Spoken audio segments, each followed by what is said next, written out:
আসসালামু আলাইকুম সবাইকে, শুভ সকাল। আশা করি সবাই ভালো আছেন। আমরাও আল্লাহর রহমতে আলহামদুলিল্লাহ ভালো আছি। আর আজকে না সকালবেলা উঠে আমার বাগানে গিয়ে মনটা এত ভরে গেল, মানে আমার বাগান গোলাপ দিয়ে একদম ভরে গিয়েছে মাশাল্লাহ। এত ভালো লাগছিল দেখতে, রং বেরঙের ফুলগুলো মানে বাগানের সৌন্দর্য অনেকটাই বৃদ্ধি করে দিয়েছিল এই গোলাপ ফুলগুলো। কারণ অন্যান্য ফুলের সৌন্দর্য যতই বেশি হোক, গোলাপটা কিন্তু একটু অন্যরকমই সৌন্দর্য ছড়ায়, তাই না? গোলাপকে যে জন্য বলা হয় ফুলের রানী। তো গোলাপের সাথে সাথে অন্য ফুলগুলোও দেখছিলাম, গাছগুলোতে একটু পানিও দিয়ে দিলাম। যেহেতু কয়েকদিন ধরে না খুব গরম পড়েছে, মানে বৃষ্টিটা একটু কম হচ্ছে, রোদটা বেশি। আর এখানে দেখেন কি সুন্দর অপরাজিতাও ফুটেছে। তো সব ফুলের সৌন্দর্য উপভোগ করে এখন চলে আসলাম রুটিন কাজে। সকালে আজকে খিচুড়ি রান্না করেছি, সাথে ছিল ডিম ভাজা, আচার আর সালাদ। ছটপট করে একটু ভুনা খিচুড়ি রান্না করে নিলাম। আর এটা কিন্তু আমার ছুটির দিনের ভ্লগ। তো খিচুড়ি খাওয়া শেষ করে আমি আর আমার মেয়ে একটু চা খেয়ে নিচ্ছিলাম। ছুটির দিনে না আমার মেয়ে আমার সাথে চা খেতে খুব পছন্দ করে, মানে মায়ের সাথে একটা কোয়ালিটি টাইম স্পেন্ড করে, একটু গল্প গুজব করে। এগুলো কিন্তু আসলে বাচ্চাদের মেন্টাল ডেভেলপমেন্টের জন্য অনেক উপকারী। বাবা মায়ের বাচ্চাকে সময় দেওয়া, তাদের সাথে গল্প গুজব করা, যেটা আমি প্রায়ই করি। আর দুপুরের আজকের মেনুতে ছিল একটু চাল কুমড়ার চাকা ভাজি, আর সাথে করেছিলাম চিংড়ি মাছের ভুনা। ভুনা মানে এটা দো পেঁয়াজা। চিংড়ি মাছটা খেতে তো সবারই পছন্দ, আর দো পেঁয়াজা করলে তো কথাই নেই। খুব মজা হয়েছিল তরকারিটা মাসাল্লাহ। আর আমি না শাক দিয়ে একটু বোয়াল মাছের মাথা আর কাটা দিয়ে রান্না করেছিলাম, এটাও খেতে ভালোই লাগে। আর সাথে তো ডাল ছিলই, কারণ আমার বাচ্চার ঘরে না ডালটা একদম কম্পালসারি, প্রতিদিনই রান্না করি। তারপরে দুপুরের খাবার টেবিলে দিয়ে দিলাম। আজকে তো ছুটির দিন, তো হাজব্যান্ড আর বাচ্চারা একসাথে খেয়ে নিবে। আমার জয়েন করতে করতে একটু দেরি হয়ে যায়, কারণ আমার নিজের ওই দিন অনেক কাজ থাকে, কিছু কিছু ক্লিনিং করি ছুটির দিনে। কারণ হাজব্যান্ড বাসায় থাকলে না বাচ্চাদেরকে মাঝে মাঝে একটু খাওয়াতে হেল্প করে, তখন আমি অন্যান্য কাজগুলো করতে পারি। তাছাড়া বাকি দিনে আমি সেইভাবে আসলে সময় পাই না।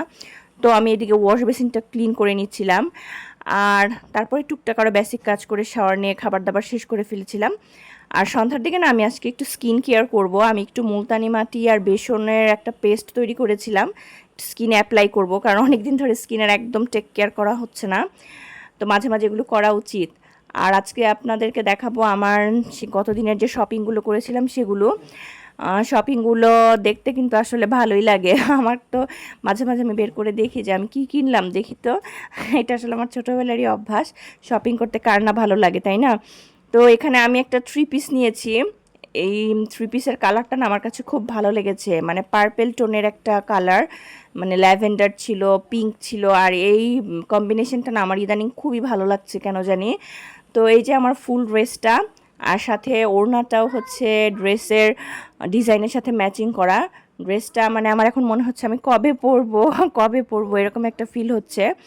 আর এখানে আমার মেয়ের জন্য একটা টপস আর স্কার্ট নিয়েছিলাম। এই স্কার্টটা না আমার কাছে বেশ ভালো লেগেছে, মানে কেমন একটু ডিফারেন্ট একটা ডিজাইন।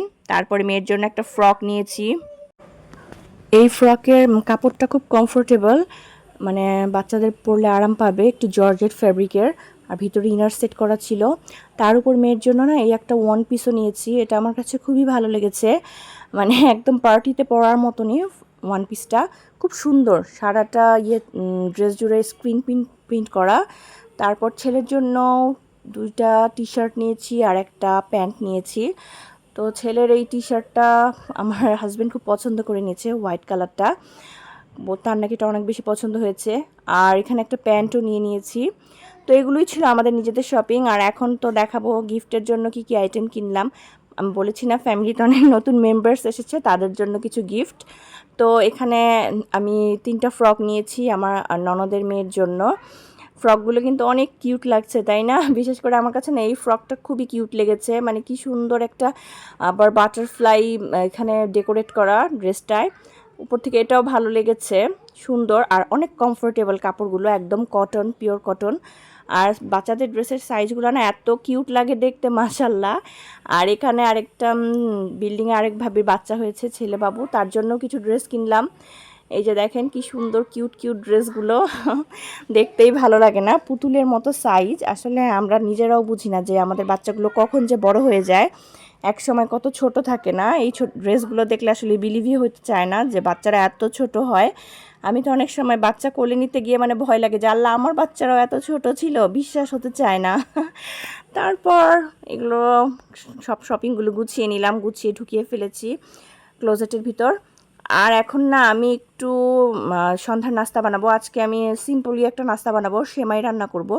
আমাদের বাসায় সবাই আবার সেমাইটা খুব পছন্দ করে, আমার ছেলে মেয়েরও অনেক পছন্দ। তো প্রথমে এটাকে আমি একটু ঘিয়ে ভেজে নিয়ে তারপর দুধ, চিনি, এলাচ, দারচিনি দিয়ে জাল করে নিচ্ছিলাম। আর আমি না সেমাইয়ের মধ্যে একটু গুঁড়ো দুধও অ্যাড করি, এতে করে কি হয় টেক্সচারটা অনেক ক্রিমি হয়, ভালো লাগে। আর এদিকে দেখেন আমার সেমাই রান্না শেষ। এখানে আমি একটু বাটিতে আলাদা করে তুলেছি, আমার পাশের ভাবিকে একটু দিব সেজন্য। তো আমি সুন্দর করে বাদাম দিয়ে এটাকে গার্নিশ করে নিয়েছি। তো সেমাইটা না খেতে ভালোই হয়েছিল, একটু ক্রিমি ক্রিমি হয়েছিল। আমার মেয়ে তো খুব পছন্দ করে খেতে, মাশাল্লাহ। তারপর নাস্তা শেষ করে তো বাচ্চাদেরকে একটু পড়তে বসালাম, যেহেতু ওদের এক্সাম চলছে। মানে এক্সাম তো ওদের না, আসলে আমার মাথায় প্রেশার, পড়তে বসো এরকম একটা ব্যাপার। তো এই রাত্রের খাবার দাবারের আয়োজন চলছে। রাত্রে আজকে কিচ্ছুই রান্না করব না, গত দিনের কাচ্চি বিরিয়ানিটা গরম করে খেয়ে নিব। মানে ছুটির দিন একটু ঢিলেমিতেই চলছে, সবারই নিশ্চয়ই এরকম হয়। ছুটির দিনগুলো আসলে এভাবে একটু ঢিলা দিতে দিতেই পার হয়ে যায়, ভালোই লাগে। এই জন্যই তাই না, জীবনে একটা বৈচিত্র্য আসে আসলে ছুটির দিনগুলো নিয়ে আসে। আর রাতে খাবার শেষে না সবাই একটু ছাদে গেলাম, ছাদে গিয়ে একটু হাঁটাহাঁটি করলাম, তারপর একটু গান শুনলাম, মানে ফ্যামিলি টাইম স্পেন্ড করলাম। আর এই জিনিসগুলো কিন্তু বাচ্চারা অনেক এনজয় করে, মানে বাবা মার সাথে সময় কাটানোটা বাচ্চাদের জীবনের অন্যতম আনন্দের মুহূর্ত। তো আজকের ব্লগটা এই পর্যন্তই, ভালো থাকবেন সবাই।